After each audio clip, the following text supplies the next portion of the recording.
pala baha ang magpapalubog sa ating bayan, kundi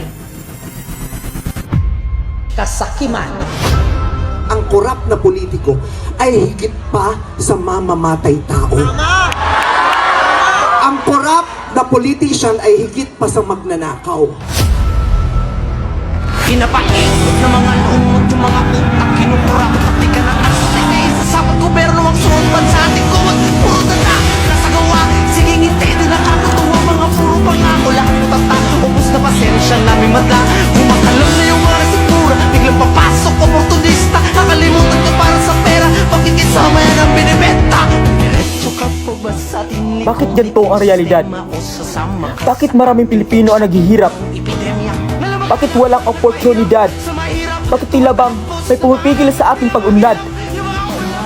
Ang korap na gobyerno ay naging sanhi ng kahirapan dahil ninanakaw nila ang pondo ng bayan. Dahil dito, naging kulang ang serbisyong pampubliko at hindi natuloy ang mga proyekto at ang kaunlaran.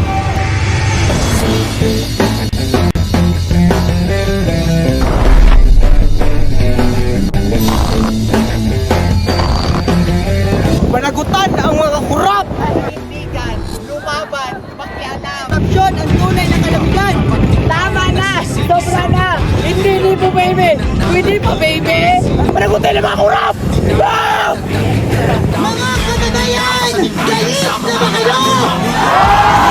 Ikaw na sumasalamin sa sumpa niyong magsibisa. Amin tuluyan na wala ng visa. At sinaulot, di sinapuso bilang ng buhay ng tao. Ang mga hari-hari at pagkalaki na ng mga Tulong na yan! Mga kurabo!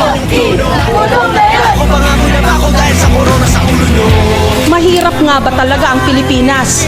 Gayong limpak-limpak ang nananakaw ng korupsyon. Serbisyo sa tao, huwag gawing negosyo. Hindi mo kailangang magpakitang tao, ang kailangan magpakatao. Ito ba ang Pilipinas na ating pinangarap? Isang bansang pinamumunuan ng kasakiman kung saan ang korupsyon ay humihila sa ating mga tali. Akala nyo ba ang kapangyarihan ay nasa inyo? Sino ba kayo? Ang korupsyon ay ugat ng kahirapan at kawalang katarungan. Kung manatili tayong tahimik, tayo rin ang magdurusa. Nasa atin ng kamay ang pagbabago ng pagiging tapat, makatarungan at may malasakit. Sama-sama nating itaguyod ang bayan na malaya sa korupsyon para sa kinabukasang marangal at maunlad.